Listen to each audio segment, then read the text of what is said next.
Alright, welcome back guys to some more Dragon Age Inquisition. This is episode 2. So after the first episode of being a lovely hour long, we are ready to take back into action of the world.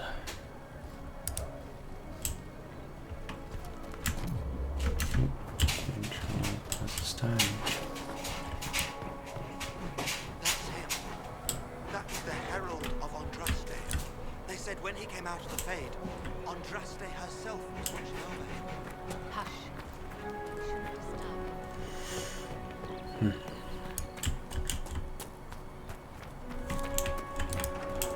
That's it. He stopped the breach from getting any bigger. I heard he was supposed to close it entirely. Patient observations, day 3. Less stressing, some response to stimulus. Vitals seem solid. 2 attempts so far by locals to break into the chantry will kill my patient. All this work to save his life, and will they just execute him? Will inform Lady Cassandra. I expect him to wait before the morn. Rifts left all over. There's something over here. Hang on. I believe Seeker Cassandra would like to speak with you. Okay. This lady might be like a merchant or something.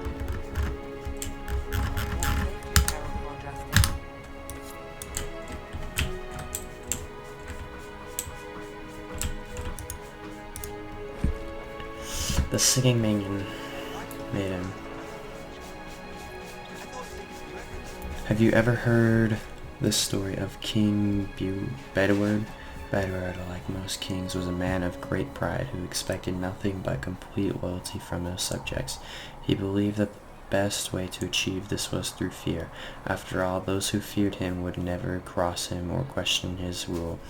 Most importantly, those who feared him would always seek to please him. Bedouard cultivated terror in his subordinates through the gleeful and unrestrained use of the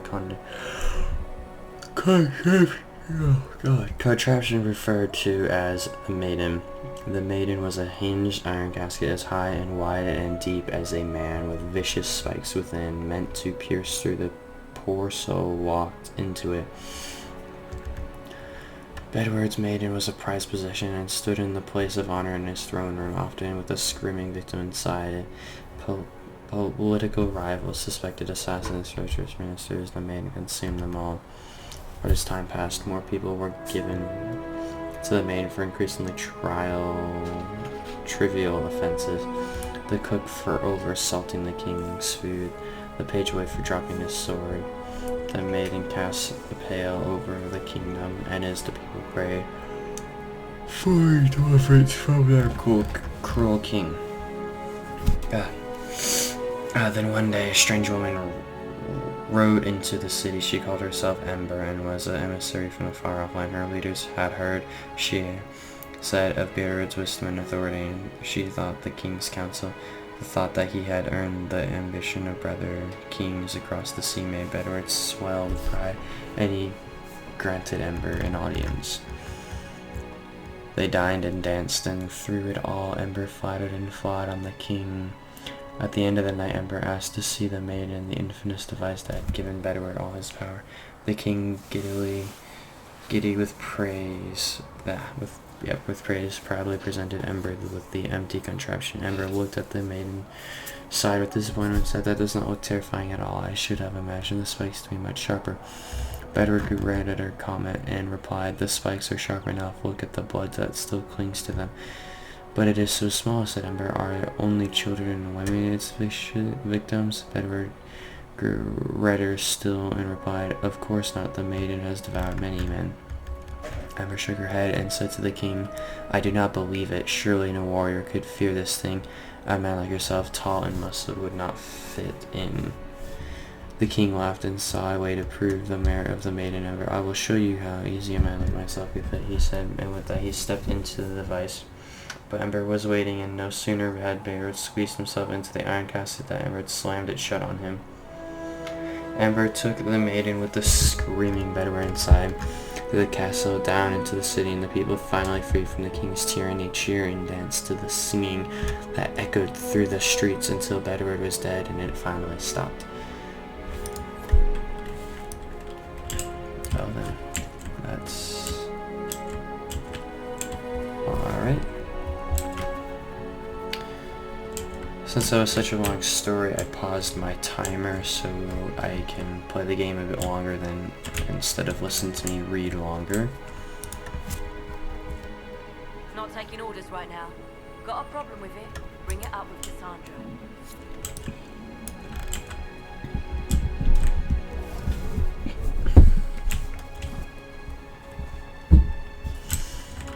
Alright, take it, I go in here. Chancellor Godric says that the Chantry wants nothing to do with us.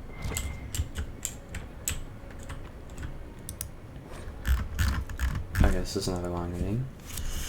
The light shall, I chant for the departed. The light shall lead her safely through the paths of this world and into the next, for she who trusts the Maker in fire is her water. As the moth sees light and goes toward flame, she should see fire and go towards light. The veil holds no uncertainty for her, and she will know no fear of death, for the Maker shall be her beacon and her shield, her foundation and her sword. Transfiguration 10.1, often sung by the mourners of the light candle. And then loot. Completely mad.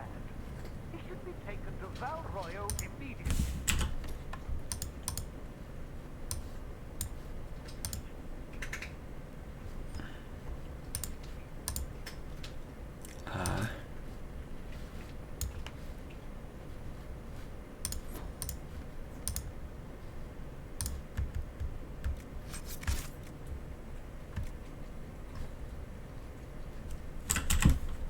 To be tried by whomever becomes divine. I do not believe he is guilty.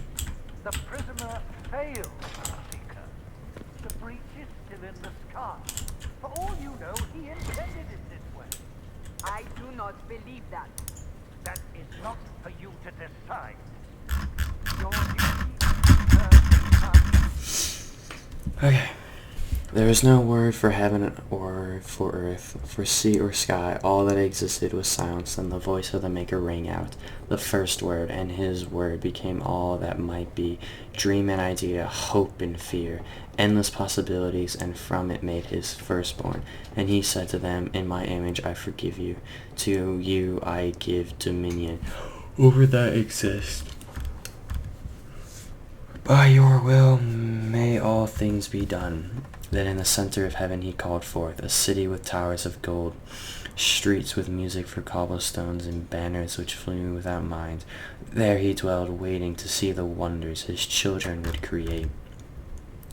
The children of the Maker gathered before his golden throne and sang hymns of praise unending.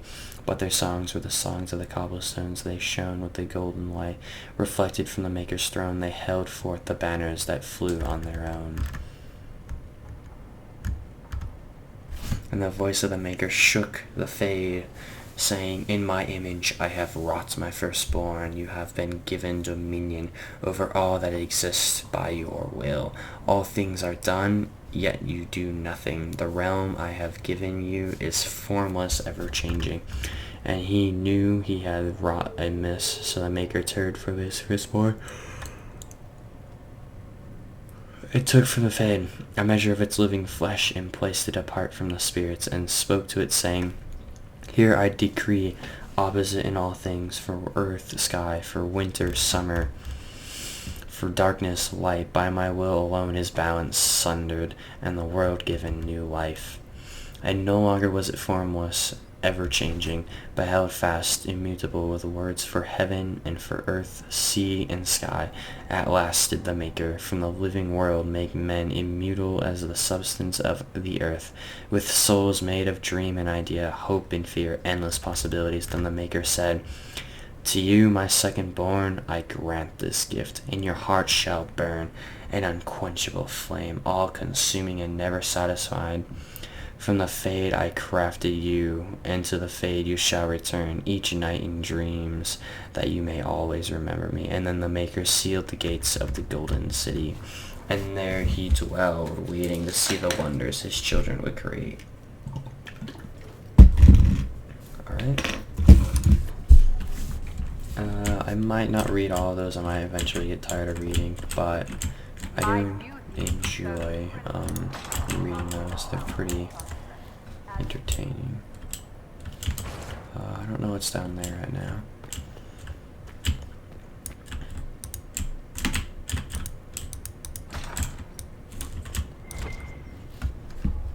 Another thing to read. If you find anything, please bring it in. Oh, hi. More reading. Alright, I'm probably going to read this one. This will be the last one that I'll read for the full things. There are many misconceptions regarding Andraste's bloodline. Monsieur, this is due, I should think, to the general lack of knowledge regarding Andraste's mortal life. Understandable considering the many cults that arose following her death. Everyone sought to claim Our Lady for their own, cultured or claimed some aspects of her existence was a lie, all of them complete fabrications. My order has done considerable research to ascertain the truth. We all know Andraste and the betrayer raised 5 children. The eldest 3 were sons, Izarath, Everon, and Verald. The rule of what was once southern Tevinter was split among them. Izarath was given the west, what is today Oros. Overrun was given the east, what is today the Free Marches. Verald was given the Central Planese, what is today Nevron. What became of these men and their legacies is the stuff of legend. The majority of claimants to Andraste's bloodline link back to one of them. None of the 3 sons, however, were born of Andraste. They were born of the betrayer's concubine, Gilivine. People chose to overlook the fact that Andraste came from the Almari tribesmen and that they were barbarians, not the free lands we know today. They were savage warriors who took concubines in addition to their wives and became. Andraste was thought to be too weak to bear children. The betrayer took Gillivan to provide him heirs, which she did. After her death, the sons were raised as Andraste's own. Later in life, Andraste proved predictions wrong and had 2 daughters by the betrayer, Eberus and Vivial.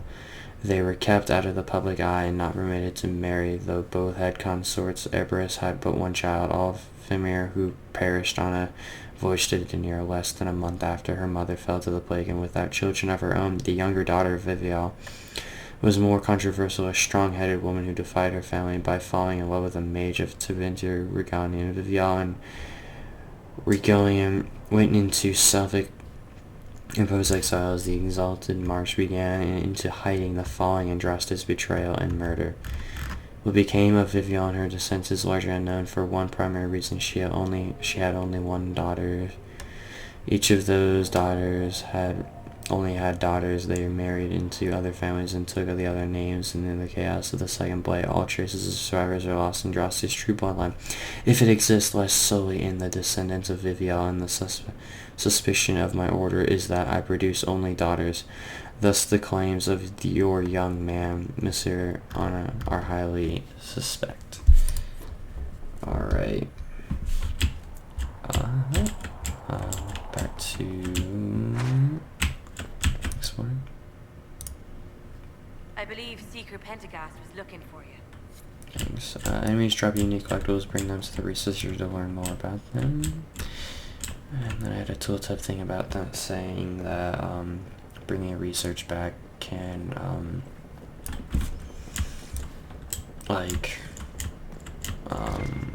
show stuff. How much is this we're reading? Alright, I'm just gonna slowly pan through it. You guys can pause the video if you want to read, because I don't want to read anymore. I'm tired of reading, and it's gonna be like an hour of me just reading for a little bit.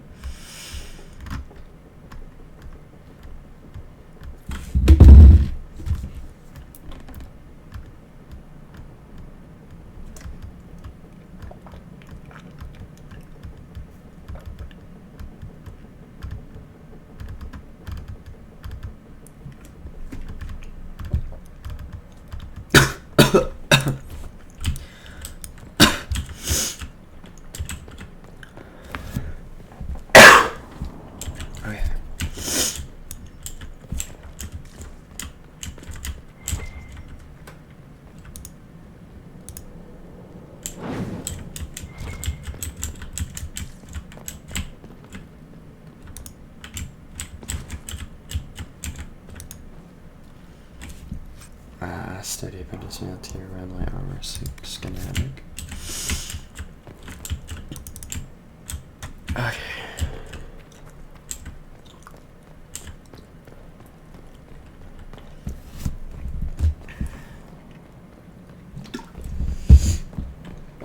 I'll probably read those on my own time. Just because I'm really tired of reading. Like, oh.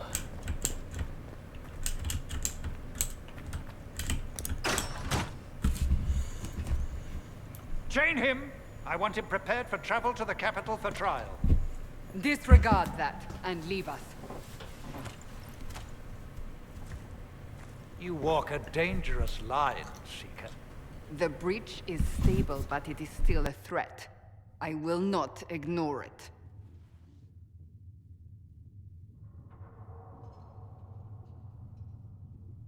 Let me guess. You need my help. You have done plenty. Your actions will be taken into account by the new Divine. Have a care, Chancellor. The breach is not the only threat we face. Someone was behind the explosion at the Conclave. Someone Most Holy did not expect. Perhaps they died with the others, or have allies who yet live. I am a suspect? You, and many others. But not the prisoner. I heard the voices in the temple. The Divine called to him for help. So his survival, that thing on his hand, all a coincidence. Providence. The Maker sent him to us in our darkest hour.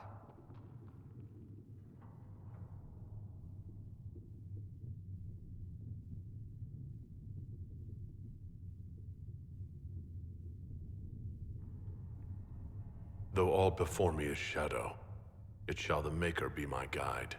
We lost everything then. Out of nowhere, you came. The breach remains, and your mark is still our only hope of closing it. This is not for you to decide. You know what this is, Chancellor. A writ from the Divine, granting us the authority to act. As of this moment, I declare the Inquisition reborn. We will close the breach, we will find those responsible, and we will restore order with or without your approval.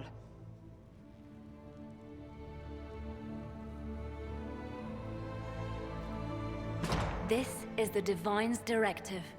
Rebuild the Inquisition of old. Find those who will stand against the chaos. We aren't ready. We have no leader, no numbers. And now, no Chantry support. But we have no choice. We must act now, with you at our side. What is the Inquisition of old, exactly? It preceded the Chantry. People who banded together to restore order in a world gone mad. After, they laid down their banner and formed the Templar Order, but the Templars have lost their way. We need those who can do what must be done, united under a single banner once more.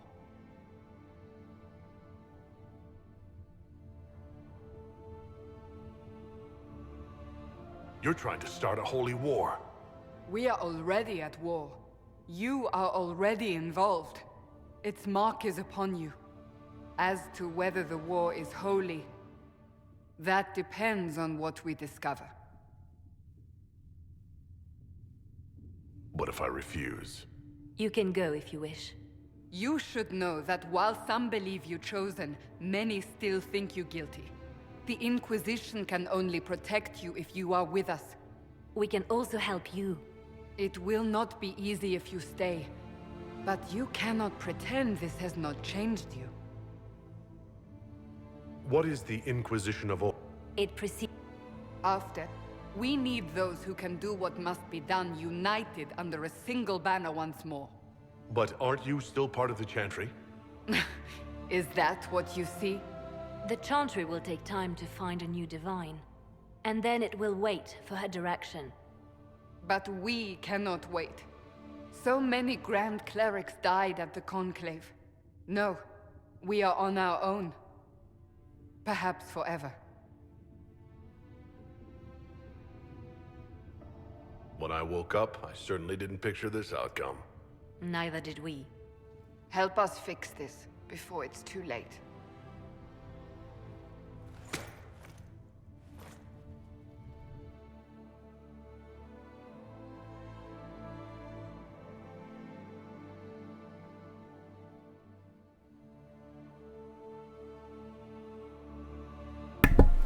Okay. So that was pretty interesting. Still in the cutscene though, so.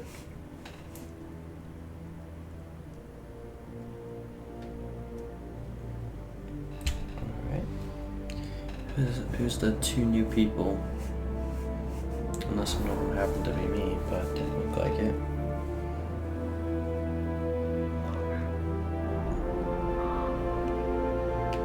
Those are ravens and Varric.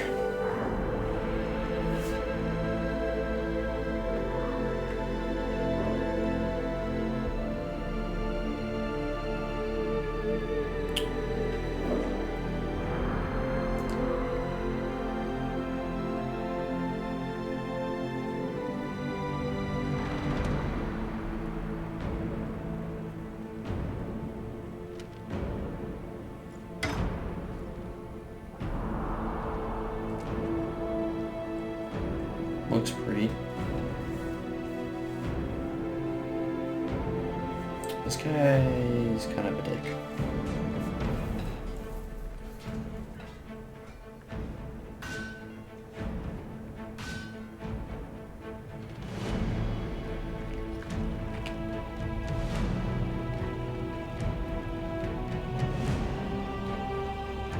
I'm like waiting for someone to say something because I don't want to talk.